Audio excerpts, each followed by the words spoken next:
Hola, muy buenos días. Damos inicio al módulo número 4 de tu curso Soporte Vital Básico, BLS. En esta oportunidad abordaremos la reanimación cardiopulmonar del paciente lactante, niño y adolescente, que es prácticamente muy parecida a la reanimación del adulto. Además abordaremos el manejo de la obstrucción de la vía aérea en pacientes lactantes y niños. Eso y mucho más a continuación. Bien, respecto al BLS en lactantes, niños y adolescentes, vamos a tener diferencias dependiendo de a quién nos estemos refiriendo y cómo están categorizados estos pacientes. Por ejemplo, la categorización de los pacientes según edad es la siguiente. En recién nacidos, RN, vamos a hablar de recién nacidos, de aquellas personas cuyas edades fluctúan entre los 0 y los 28 días. Desde los 0 días a los 28 días nos vamos a estar refiriendo a un recién nacido. Tenemos al lactante, y lactante va a ser toda persona, todo pediátrico, cuyas edades fluctúan entre el mes y los 12 meses. Entre el primer mes de nacido hasta los 12 meses, es decir, hasta el año, el primer año de vida. Luego seguimos con el niño y ya con respecto al niño particularmente, el rango de edad es mucho más amplio que en las dos categorizaciones previas. Cuando hablemos de niño, nos vamos a estar refiriendo en un rango bastante amplio a aquel niño que puede ir desde el año de vida hasta los 10 años. Por lo tanto, niño es todo paciente cuyos rangos etarios fluctúan entre el año y los 10 años, los primeros 10 años de vida. Y por último, vamos a tener a los adolescentes que ya para efectos prácticos del BLS se comportan como adultos. Si quiero atender un paciente adolescente, para poder atender a estos pacientes me tengo que dirigir a los algoritmos del paro cardíaco adulto. Y los adolescentes son aquellos pacientes cuyas edades son mayores de 10 años. O sea, de 10 años, perdón, hacia arriba. Ahora, ¿qué es importante con respecto a los adolescentes? Que los signos de pubertad, según la AJA, incluyen la presencia de vello en el tórax, o axilas en varones, presencia de vellos en tórax o axilas en varones, y el desarrollo de mamas, o sea, el desarrollo de las mamas en las mujeres. Con respecto al RCP en lactantes y niños, tenemos lo siguiente. Las ventilaciones, recordar siempre que en lactantes y niños, es decir, en pediátricos en general, las ventilaciones son cada 2 a 3 segundos. Es decir, el ratio, ¿cierto? La frecuencia de las ventilaciones es mucho más grande, de 20 a 30 respiraciones por minuto, siempre y cuando yo respete esta ventilación entregada cada 2 a 3 segundos. Los pacientes pediátricos en particular necesitan, ¿cierto? Requieren de este aporte adicional de oxígeno, porque las causas de paro cardíaco en pacientes pediátricos se deben principalmente a hipoxia, hipoxemia o shock indiferenciado. Ahora, segundo punto importante, si la frecuencia cardíaca es menor a 60 latidos por minuto y existen signos de mala perfusión, tenemos que comenzar con la RCP. Esto es bien distintivo, sobre todo en el algoritmo del RCP pediátrico. Em, Tercer punto, comprobar el pulso cada 2 minutos. Es decir, si yo estoy entregando ventilaciones de rescate a un paciente que sí tiene pulso, pero que respira anormalmente o derechamente no respira, a este paciente yo le entrego ventilaciones de rescate y cada 2 minutos corroboro pulso. Cada 2 minutos corroboro, cada 2 minutos corroboro, cada 2 minutos corroboro. Y así sucesivamente, hasta que, si en algún punto yo dejo de detectar pulso, inicio inmediatamente las compresiones torácicas. O si en algún minuto dentro de esos 2 minutos que transcurrieron, yo noto que la frecuencia cardíaca es menor a 60 latidos por minuto, acompañados además de signos de mala perfusión, inicio la RCP. Súper importante considerar aquello que acabo de mencionar en el algoritmo del BLS pediátrico. Muy, pero muy importante. Cuarto punto es que si pasados los 2 minutos ya no detecto pulso, tal como lo dije anteriormente, iniciamos una RCP de alta calidad, con todos los elementos que involucra una RCP de alta calidad. Ahora, ustedes se preguntarán, si la frecuencia cardíaca es menor a 60 y existen signos de mala perfusión, ¿cuáles son los signos de mala perfusión? ¿Qué significa esto? Bueno, aquí se los dejo en un recuadro verde, donde los signos de mala perfusión periférica principalmente son cuatro. Y estos son los siguientes. Tenemos el compromiso de conciencia. Un paciente pediátrico se empieza a comprometer de conciencia, se empieza a apagar, empieza a comprometer el sensorio. Que en este paciente seamos capaces de detectar un pulso, pero un pulso débil, también llamado pulso filiforme, es un signo de mala perfusión.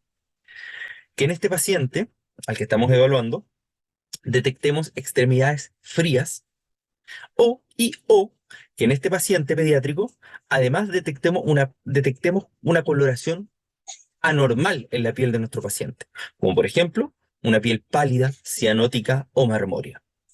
Esta piel marmórea o piel moteada, que muchas veces se le llama, es la típica piel de aquel paciente cuyos signos de mala perfusión se expresan a nivel cutáneo.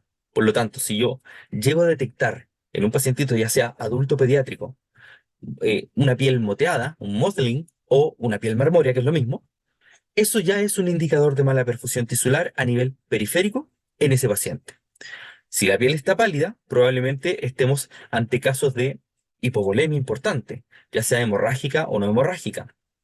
Y si estamos ante un paciente cianótico, muy probablemente estemos frente a un caso de un paciente cuya presión arterial de oxígeno es baja. Y acá les dejo en estas imágenes el brazo, bueno, más que nada, el brazo y el hombro, ¿cierto? Bueno, espero que se logre, que se note, que se logre ver una piel moteada. Es decir, una coloración que es bastante irregular, que va desde la mano prácticamente hasta el hombro, y si seguimos recorriendo probablemente nos encontremos con más mottling. Y acá a la derecha, espero que se pueda ver el puntero, podemos ver cianosis central importante en este paciente lactante. Por lo tanto, y a modo de resumen, si la frecuencia cardíaca es menor a 60 latidos por minuto y existen signos de mala perfusión tisular, como los cuatro que están aquí enunciados, tengo que iniciar inmediatamente la RCP. Aunque haya pulso, tengo que iniciar la RCP de alta calidad. Bien, esta es otra diferencia de los pacientes lactantes. Por eso es muy importante terminar este módulo, porque en este módulo pretendo dejar en claro cuáles son los alcances de los pacientes pediátricos, porque en los pacientes pediátricos suelen haber muchas diferencias respecto del paciente adulto. Bien, comprobación del pulso. Para comprobar el pulso en pacientes lactantes, principalmente yo debiese considerar el pulso braquial tomado en el brazo, es decir, yo considero el brazo del paciente lactante, lo divido en tres partes iguales y la zona media, ahí es donde tengo que colocar mis dedos para poder sentir ese pulso, que es un pulso central. Ojo con esto, es un pulso central. Ahora, ¿por qué no se recomienda el pulso carotidio en pacientes muy lactantes? Porque el cuello, la anatomía del cuello, me dificulta demasiado el poder censar correctamente un pulso carotidio en un paciente lactante. Por lo tanto, lo más factible es el pulso braquial, tal como se muestra en la imagen. Ahora, si yo me enfrento a un pacientito pediátrico pero más grande, es decir, un niño o un adolescente, podría considerar en primera instancia el pulso carotidio, tal como lo vemos acá abajo, o el pulso femoral, tal como lo vemos acá arriba. Esos son los alcances de la comprobación del pulso en pacientes pediátricos. Respecto a las compresiones en lactantes, si yo estoy solo, es decir, existe la presencia de un único reanimador, porque me encuentro solo, lo que debiese hacer yo para abordar ese paciente es utilizar dos dedos, ya sea índice o medio y anular, tal como lo está haciendo esta persona acá, ubicar el tercio medio del esternón y empezar a comprimir fuerte y rápido, tal como ya lo sabemos. Y como estoy solo, además debiese realizar esas compresiones y ventilaciones con una relación de 30:2. Un reanimador. Como estoy solo, la relación ventilación-compresión es de 30:2, tal como lo vemos en esta imagen. un solo reanimador. Recuerden eso. Ahora, ¿qué pasa si tenemos dos reanimadores? ¿Qué pasa si llega apoyo? Si no me encuentro solo y estoy con otro reanimador, es decir, somos dos, debiésemos utilizar esta técnica que vemos acá en pantalla. Es decir, un reanimador rodea con sus manos el tórax del paciente, es decir, el tórax anteroposterior, por detrás y por delante, y con los pulgares ubicarse en el tercio medio del esternón y empezar a comprimir este tórax. Esta sería, en definitiva, la técnica ideal para comprimir, ya que la presión que se ejerce con los dedos es mucho más controlada, y como es más controlada, es mucho más factible poder lograr un gasto cardíaco eficaz con cada compresión generada por estos pulgares. Por lo tanto, tenemos un reanimador que se encarga de comprimir con sus dos manos, específicamente utilizando los pulgares, y el otro reanimador se ubica específicamente en la vía aérea, utilizando con una mano la famosa técnica de la C y la E para fijar correctamente la mascarilla al rostro del lactante y con la otra mano comenzar a ventilar. Ahora, como no estoy solo y existen dos reanimadores, la relación ventilación-compresión cambia. Y esto también es pregunta de prueba. La relación ventilación-compresión cambia a 15:2, es decir, 15 compresiones por 2 ventilaciones. ¿Qué pasa con la profundidad de las compresiones torácicas? ¿Cambiará si es un adulto, un pediátrico, un lactante? Sí, tal como lo están viendo acá, sí cambia. Si nos referimos a compresiones torácicas, la profundidad que tengo que lograr en el paciente adulto es de aproximadamente de 5 a 6 centímetros. Lo suficiente, ¿cierto?, como para poder generar un gasto cardíaco eficaz, un gasto cardíaco artificial generado por mis manos. Lo mismo ocurre en el lactante. En el lactante, la profundidad debiese ser al menos de 4 centímetros y en el niño de al menos 5 centímetros. Por lo tanto, cambia la profundidad, y esto también puede ser pregunta de prueba, en un paciente adulto versus un lactante versus un niño. Ahora, ¿por qué es tan importante permitir una reexpansión torácica completa? Por lo que tenemos aquí en este recuadro y que lo comenté en los videos anteriores. Una expansión torácica completa, es decir, permitir el retroceso elástico natural de tu caja torácica, propicia un flujo sanguíneo hacia el corazón. Es decir, por el solo hecho de yo permitir esta descompresión natural, permite que el flujo sanguíneo llegue hacia el corazón, se irriguen las coronarias. Una expansión torácica incompleta, es decir, mal hecho, reduce el lleno ventricular entre compresiones y el flujo sanguíneo. Ahora, ¿qué pasa con respecto al uso del DEA, del desfibrilador externo automático en lactantes y niños? Los DEA, con parches pediátricos, administran un nivel de descarga menor. Es decir, cuando yo utilizo un DEA en la vía pública, por ejemplo, y quiero desfibrilar a un paciente adulto, se emite una descarga cercana a los 120 joules, que es la descarga recomendada, que va entre 120 a 200 joules. Cuando yo quiero descargar a un paciente pediátrico, en cambio, ese nivel de descarga es menor. Y tiene que ser menor porque la caja torácica es menor, la impedancia es menor, el corazón, la masa cardíaca es mucho menor, por lo tanto el nivel de energía tiene que ajustarse a la anatomía pediátrica y a la fisiología pediátrica. Por lo tanto, cuando yo quiero descargar un tórax pediátrico, ese nivel de descarga es 2/3 menor. Es decir, es más de la mitad. O sea, más de la mitad bajo con respecto a un adulto, el nivel de energía, a eso me refiero.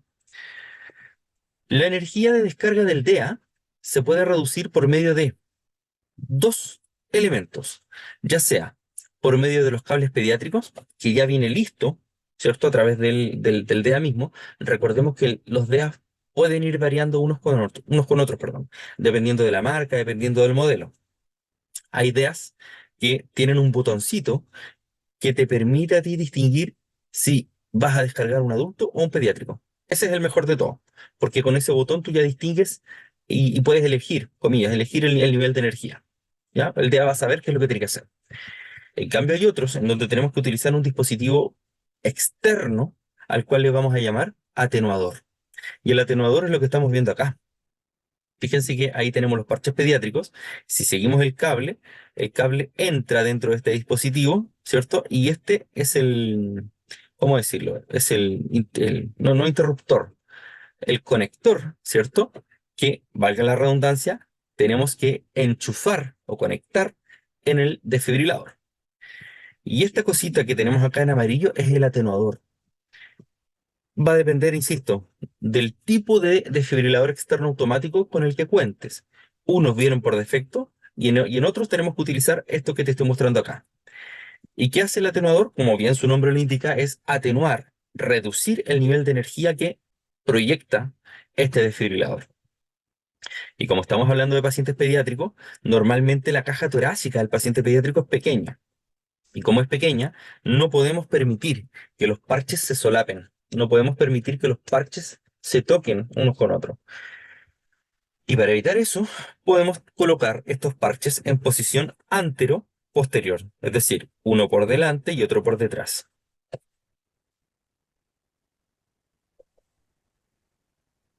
¿Qué es importante acá?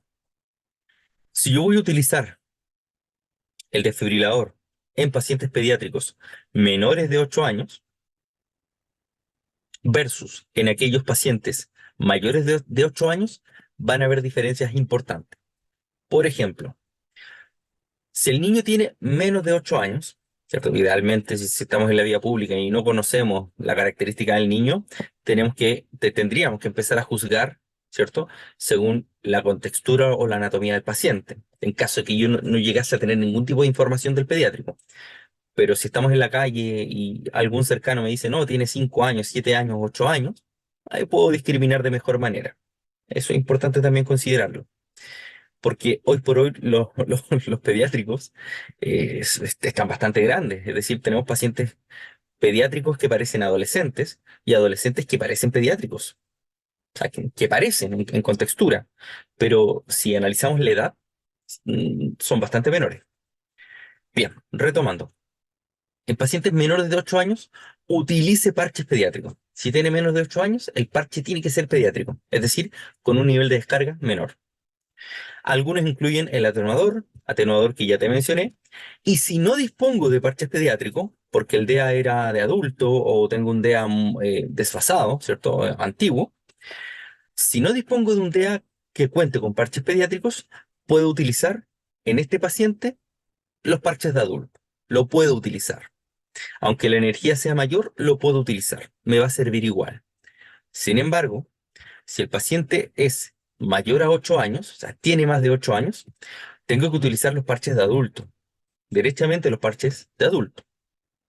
Ahora, si no dispongo de parches de adulto, cosa que es muy difícil, pero podría darse, en este paciente en particular, que es mayor a 8 años, la recomendación es no utilizar parches pediátricos en el mayor a 8 años. Si tiene mayor a 8 años, la recomendación es no utilizar parches pediátricos. ¿Por qué? Porque es posible que la energía que yo descargue en ese paciente sea insuficiente, porque la energía pediátrica no sirve para estos pacientes y ya son muy grandes.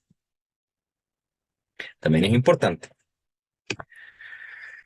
Bien, resumen, algoritmo BLS pediátrico, AJA 2020, con un único reanimador, uno. ¿Qué tengo que hacer primero? Verificar o confirmar la seguridad de la escena. Lo primero es lo primero. Segundo, si la víctima no responde, señor, o niño, ¿qué le pasó? ¿Le duele algo? Respóndame, dígame. Si no responde, pedir ayuda en voz alta, siempre. Y activar el sistema de respuesta a emergencia, llamar a la ambulancia y obtener un DEA. Si tengo a alguien ahí alrededor, decirle a esa persona, usted, por favor, llame a la ambulancia y consígame un DEA. Si yo estoy solo, único reanimador, tengo que tomar el teléfono, colocarlo en altavoz y llamar a la ambulancia. ¿Para qué? Para que el regulador, ¿cierto? El regulador SAMU, por ejemplo, me pueda dar indicaciones y yo tener las manos libres. ¿Por qué? Porque estoy escuchando mi teléfono en altavoz. Luego, comprobar si la víctima no respira o solo jadea o boquea, gasping, ya lo vimos, y comprobar el pulso, es decir, comprobar si tiene pulso y respira al mismo tiempo. ¿En cuánto tiempo? En 5 a 10 segundos, no menos, no más. ¿Detecta el pulso con certeza? Esta es una pregunta muy importante. ¿Por qué? Porque es el punto de inflexión para tomar decisiones. Si la respuesta es, hay pulso y hay respiración normal, controlar a la víctima hasta que llegue la ambulancia. Se acabó. Ahora, si hay pulso, pero la respiración es anormal o derechamente no hay respiración, debemos proporcionar ventilaciones de rescate, es decir, una ventilación cada 2 a 3 segundos, o, que es lo mismo, que entregar 20 a 30 respiraciones por minuto. A esto le podríamos añadir compresiones, es decir, una RCP de alta calidad, siempre y cuando la frecuencia cardíaca sea menor a 60 latidos por minuto, acompañado de signos de mala perfusión tisular periférica. Tenemos que activar el sistema de respuesta a emergencia si no lo hemos hecho antes y continuar con las ventilaciones de rescate, comprobando el pulso cada 2 minutos, ¿cierto? De manera seriada, cada 2 minutos, cada dos, cada dos, cada dos. Y si en algún minuto dejo de sentir el pulso, ya no hay pulso, tenemos que iniciar una RCP de alta calidad. Por otro lado, que es el lado más grave de todos, si el paciente no responde, no respira y no tiene pulso, tenemos que preguntarnos, ¿el colapso fue presenciado? Es decir, ¿yo vi el colapso? Si la respuesta es sí, activamos el sistema de respuesta de emergencia, pedimos ayuda, tal como lo hubiésemos hecho arriba. Pero si el colapso no fue presenciado, es decir, yo no tengo certezas de cuánto tiempo pasó desde el colapso hasta que yo me di cuenta, tengo que sí o sí hacer una RCP de alta calidad que dure por lo menos 2 minutos. Y aquí tenemos iniciar ciclo de 30 a 2 si estoy solo, o 15 a 2 si estoy acompañado.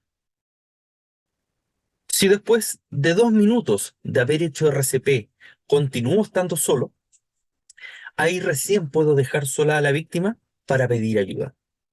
Una vez que me llega el DEA, el desfibrilador, lo tengo que abrir, sacar los parches, colocarlos en el tórax del paciente, encenderlo y escuchar las indicaciones. Tenemos dos opciones. Si el ritmo es desfibrilable, lo primero que va a indicar el DEA es una descarga, para luego reanudar las compresiones, generando, ¿cierto? Esta relación 30 a 2 si estoy solo, o 15 a 2 si es que en algún minuto llego a estar acompañado. Ahora, si el ritmo es no desfibrilable, el DEA me va a indicar inmediatamente reanudar esas compresiones torácicas, hasta que en algún minuto alguien de avanzada pueda reemplazarme. Bien, ¿qué pasa con el algoritmo pediátrico con dos reanimadores? ¿Qué pasa si estoy acompañado? Bien, lo primero es lo primero y es confirmar la seguridad de la escena. Segundo, verificar si la víctima responde. Pedir ayuda inmediatamente en voz alta. El primer reanimador permanecerá con la víctima y el segundo reanimador activará el SEM y solicitará un DEA. Diferencia número uno. Luego, comprobamos si la víctima no responde o solo jadea o boquea. Comprobar si la víctima no respira o solo jadea y boquea y comprobar el pulso. Lo mismo que vimos en el algoritmo anterior. Verificar si la víctima respira y tiene pulso. Al mismo tiempo. ¿En cuánto tiempo? Entre 5 a 10 segundos. La misma pregunta que en el algoritmo anterior. ¿Detecta pulso con certeza? Y este también es el punto de inflexión que me va a permitir tomar decisiones. Si tiene pulso y respira normalmente, controlar hasta que llegue la ambulancia. Si tiene pulso, pero no respira con normalidad o no respira, proporcionar ventilaciones de rescate. Una ventilación cada 2 a 3 segundos, como todo paciente pediátrico. O, que es lo mismo, entregar 20 a 30 respiraciones por minuto. Añadir compresiones si la frecuencia cardíaca es menor a 60 latidos por minuto, acompañado de signos de mala perfusión. Activar el sistema de respuesta a emergencia si no se ha hecho antes y continuar con las ventilaciones de rescate, comprobando el pulso cada 2 minutos. Si en algún minuto de esos 2 minutos dejo de sentir el pulso, inicio inmediatamente las compresiones. Por último, si el paciente no responde, no respira y no tiene pulso, inicio inmediatamente las compresiones torácicas. Ojo, detalle. El primer reanimador iniciará ciclos de 30 a 2. ¿Por qué? Porque el primer reanimador se encontrará solo, ya que el segundo fue a pedir ayuda. Cuando el segundo reanimador, cuando el segundo reanimador regrese de haber pedido ayuda, iniciamos ciclos de 15 SA2. Ciclos de 15 compresiones por 2 ventilaciones. Es decir, con este ciclo de 15 SA2 le estamos dando algo más de prioridad a las ventilaciones. Utilizamos el DEA cuando lo tengamos disponible. Colocamos los parches y escuchamos las indicaciones. Si el ritmo es desfibrilable, emite descarga. Si no es desfibrilable, reanudamos inmediatamente las compresiones torácicas hasta que alguien de avanzada nos pueda relevar. Espero que se haya entendido. Obstrucción de la vía aérea por cuerpo extraño. 1 base. Obstrucción de vía aérea por cuerpo extraño. Cada vez que nosotros queramos abordar a pacientes que están sufriendo 1 base, lo primero que tenemos que hacer es verificar si existe o no el signo, el famoso signo universal de obstrucción de vía aérea o signo universal de ahogamiento, que es el siguiente. Cuando una persona, independientemente de la edad, experimenta obstrucción de la vía aérea, intenta instintivamente llevarse las manos al cuello, junto con la desesperación, por supuesto, que genera el tener un cuerpo extraño en tu vía aérea. Luego de haber identificado este signo, debemos actuar rápidamente. Bien, ¿qué maniobra tenemos? La famosa maniobra de Heimlich. Tenemos la famosa maniobra de Heimlich modificada para pacientes lactantes, que la vamos a revisar, que consiste en otorgar 5 compresiones torácicas acompañadas de 5 compresiones en la espalda, ¿cierto? En región interescapular, y la maniobra de Heimlich, tal como la mayoría de nosotros la conocemos, que es la famosa compresión abdominal, ya sea en niños o en adultos. Bien, ¿cómo realizamos Heimlich en niños y adolescentes? Y recordemos que adolescentes aplica también para pacientes adultos.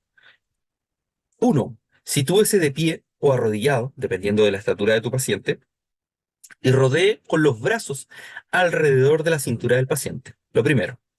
Cierra una mano en forma de puño, ¿cierto? Y coloca el dedo pulgar contra el abdomen en línea media, ligeramente por encima del ombligo. O sea, ubicamos el ombligo, nos ubicamos ligeramente por encima de este, con la mano en forma de puño. Agarre el puño con la otra mano, es decir, tenemos una mano en el abdomen y la otra encima, o sea, agarramos nuestra mano para luego presionar. Agarre el puño con una mano y presione el puño hacia el abdomen de la víctima con una compresión firme y rápida, pero ojo, con un movimiento hacia arriba. Esa es la clave del asunto, con un movimiento hacia arriba.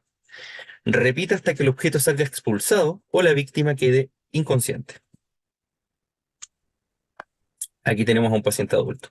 Típico paciente que se obstruye, probablemente esa obstrucción de la vía aérea fue incompleta, obstrucción incompleta, y cuando ocurre eso y el paciente puede toser, puede, comillas, hablar, tenemos que incitarlo a que tosa. Tose, tose, tose, tose, para que él mismo pueda, mediante sus propios mecanismos defensivos, expulsar el cuerpo extraño. Si ya esta persona no puede expulsar por sí mismo el cuerpo extraño, debemos realizar maniobras de Heimlich. Una mano, luego la otra, con movimiento hacia arriba, hacia atrás y hacia arriba, hasta que finalmente el cuerpo extraño sale, en el mejor de los casos.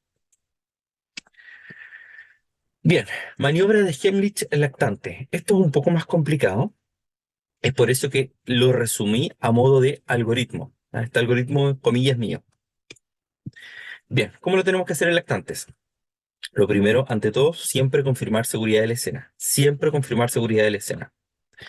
Luego, para desobstruir la vía aérea del lactante, dé palmadas en la espalda y realice compresiones torácicas. No utilice compresiones abdominales. Aquí la famosa maniobra de Heimlich abdominal en lactante no sirve, porque si yo comprimo el abdomen, lo más probable es que vaya a generar laceraciones de órganos internos. Por lo tanto, tenemos que comprimir tórax, no abdomen en paciente lactante. Dé 5 palmadas en la espalda con fuerza entre los omóplatos o región interescapular y dé cada palmada con una fuerza suficiente como para extraer el cuerpo extraño. Es decir, una palmada que tenga la intención de sacar ese cuerpo extraño, tal como lo estamos viendo acá arriba. Luego, tenemos que hacer la transición de haber dejado el niño boca abajo a dejarlo boca arriba. Y esto en realidad es lo que más cuesta, ya que comprimir la espalda y comprimir el tórax es lo más sencillo de todo. La transición es la que cuesta, para evitar que el niño se nos caiga. Y para hacer esa transición tenemos que situar la mano libre sobre la espalda del bebé, ¿cierto? Sujetando la parte posterior de la cabeza del lactante, es decir, el occipucio, con la palma de la mano. El lactante quedará convenientemente recostado entre sus dos antebrazos, va a quedar como en un sanguchito, en esta posición, entre medio de mis dos brazos, sujetando el rostro y mandíbula. Con esta mano, hagamos de que voy a sujetar el occipucio y con esta mano, rostro y mandíbula. Entonces, así lo volteamos. Y la parte posterior de la cabeza del lactante con la palma de la otra mano. Una vez que tengamos al lactante en esa posición, lactante acá entre medio, lo giramos. Si complica esta explicación, no se compliquen, porque les voy a dejar un video donde van a ver cómo es la ejecución correcta de esta técnica. Por lo tanto, gire todo el cuerpo del lactante en un solo movimiento mientras sostiene con cuidado cabeza y cuello. Sujeta el lactante boca arriba, con su antebrazo apoyado sobre el muslo y mantenga la cabeza del lactante boca abajo, tal como lo vemos acá. Por último, realice 5 compresiones torácicas rápidas y descendentes en el tercio medio del tórax, tal como si estuviésemos realizando una RCP convencional. Efectúe compresiones torácicas con una frecuencia aproximada de 1 segundo, es decir, que cada compresión debiese durar por lo menos 1 segundo en ejecutarse. Cada una de ellas, o sea, cada una de estas compresiones debe realizarse con la intención para crear la fuerza suficiente que permita expulsar el cuerpo extraño. Por último, repita la secuencia hasta que el objeto sea expulsado o el lactante deje de responder. Si el lactante deja de responder, pida ayuda e inicie inmediatamente una reanimación cardiopulmonar. Esta es la famosa maniobra de las 5 palmadas en la espalda y las 5 compresiones torácicas del paciente lactante. Y fíjate que la posición del paciente lactante es en declive con un ángulo hacia abajo, ¿cierto? Con una pendiente. No es recto, porque esta pendiente me va a permitir que gracias a la gravedad el cuerpo extraño pueda caer. Lo mismo acá, gracias a la gravedad el cuerpo extraño pueda caer, en este caso se deposita en la boca y cuando al paciente lo vayamos a girar, simplemente se cae. Bien, ahora la pregunta clave es, acabo de comprimir, acabo de realizar este Heimlich modificado para el lactante. ¿Qué hago si este lactante deja de responder? ¿Por qué? ¿Por qué es tan importante? Porque esta técnica se realiza en lactantes que responden, lactantes que se quejan, que lloran, que generan estos signos de ahogamiento. Lactante que responde. Si en algún minuto este lactante deja de responder, tenemos que hacer lo siguiente. Confirmar seguridad de la escena, no me voy a cansar de decirlo, y verificar que el estado de la víctima, bueno, o sea, considerar más que nada que el estado de la víctima puede agravarse hasta finalmente dejar de responder. En ese caso, en ese punto, ¿qué debemos hacer? Pida ayuda. Lo primero es pedir ayuda. Nunca, nunca, nunca actuar solos. Si hay alguien más cerca de usted, envíe a esa persona a llamar a la ambulancia y eventualmente conseguir un DEA. Baje a la víctima al suelo con cuidado, ¿cierto? Si éste ya ha dejado de responder. Inicie una RCP de alta calidad y no busque el pulso, porque producto de esta obstrucción de la vía aérea por cuerpo extraño, es muy, pero muy, pero muy probable que este paciente esté cursando un paro respiratorio que se vaya a transformar rápidamente en un paro cardiorrespiratorio. Por lo tanto, lo ideal es no buscar pulso en ese contexto en particular e iniciar inmediatamente una RCP de alta calidad, tal como lo están haciendo acá. Cada vez que abra la vía aérea, es decir, una RCP de alta calidad con 30 a 2 si estoy solo, 30 compresiones, 2 ventilaciones. Si estoy acompañado, son 15 compresiones con 2 ventilaciones. Ahora, cada vez que yo vaya a hacer esto, cada vez que yo vaya a ventilar, ¿cierto? Cada vez que abra la vía aérea para ventilar, abra la boca del lactante, ábrala. ¿Por qué? Porque tenemos que buscar el objeto, el cuerpo extraño. A lo mejor se encuentra en la vía aérea superior, pero más proximal hacia usted. Y si es así, tenemos que tratar, ¿cierto? Por nuestros medios, normalmente si estamos en la calle tenemos que usar los dedos, las manos, retirar el cuerpo extraño. Ojo, si yo visualizo el cuerpo extraño, Nunca, nunca, nunca, nunca realizar un barrido digital a ciegas. ¿Por qué? Porque si yo lo hago a ciegas, es muy probable que vaya a obstruir más esa vía aérea, que ese cuerpo extraño se me vaya hacia abajo y complico aún más la cosa. Si observo un objeto que pueda retirar, retírelo con los dedos. Idealmente, o sea, no idealmente, con los dedos. E idealmente, si contamos con una pinza McGill, con una pinza McGill, que es el objeto idóneo para ello. Si no ve ningún objeto, simplemente continúe con la RCP. No trate de realizar barridos digitales a ciegas. No lo trate. Después de unos 5 ciclos de 30 a 2, aproximadamente 2 minutos, active el sistema de respuesta de emergencia si es que no lo hizo antes. Y continúe con la RCP de alta calidad hasta que alguien de avanzada me pueda reemplazar. Eso es todo. Tan simple como eso. Tan simple como este algoritmo, donde el paciente ya deja de responder, y el algoritmo previo que acabamos de revisar, que es cuando el lactante responde. ¿Preguntas, dudas? Espero que sí. Espero haber sido claro y explícito. Espero también que les haya gustado la presentación. Aquí les dejo la bibliografía recomendada. Y por supuesto, los dejamos cordialmente invitados a suscribirse a nuestro canal de YouTube, Physioners, y también a seguirnos en nuestras redes sociales que lleva el mismo nombre, Physioners. Espero que este curso haya sido de su agrado, espero que hayan podido aprender, espero que les haya gustado y nos vemos hasta una próxima oportunidad. Hasta siempre.